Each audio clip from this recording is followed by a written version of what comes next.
There are too many choices today. Everything from an iPhone to a DSLR to a medium format 60 megapixel camera, plus hundreds of lenses to cover every possible need.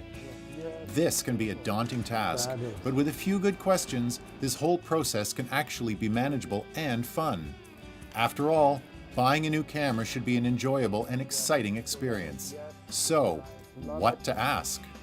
Hi, we're here at Henry's, and I'm here with Krista, who's going to help us go through what one needs to do when purchasing a new camera.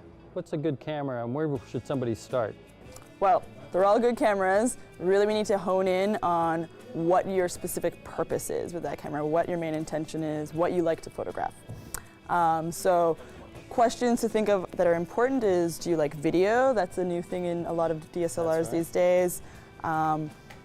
When and where, and that will help you choose what kind of lens you need based on lighting conditions and whatnot. And most importantly, you got to get your hands on the camera, see how it feels. That's the personal connection that I can't sell you, but you need to try it. So how much should one spend when buying their first camera?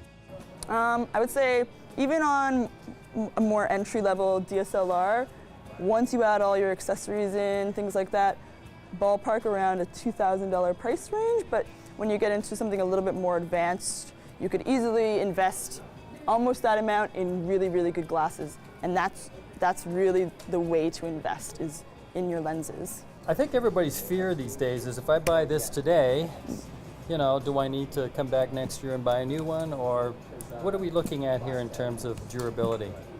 Well, honestly, I think you can get a good 3-4 years out of your cameras.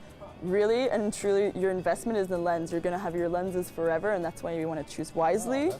But honestly, I always say you want to upgrade your camera when you feel it's lacking something, because every 6 months there will be something new, but it doesn't mean that you have to jump on the bandwagon necessarily. Something like this is a pro high-end point and shoot, great for being able to edit your photos quite a bit, but ultimately, like, maybe not as much resolution, more web-based things. Something like this is nice and compact, good walk-around camera. You still have interchangeable lenses. Your typical APS-C size sensor, as is this, but this one you're going to get a little bit more control out of it. You have more manual dials, more function. More megapixels? More megapixels. You're getting 18 megapixels with this, better resolution. And then you're getting into the big Pro camera here. This is a full frame camera. You have a much better low light capabilities on this, and of course your full manual control, interchangeable lenses. Purchasing your first camera, do some research initially, ask your friends, but also come into the store and try it out, and really think about what you like about photography, when you want to take pictures, where you are, under what conditions you are, and all of those questions. That's what I'm going to be asking you when you come into the store. So if you kind of have an idea of that, I can find the perfect match for you in a camera.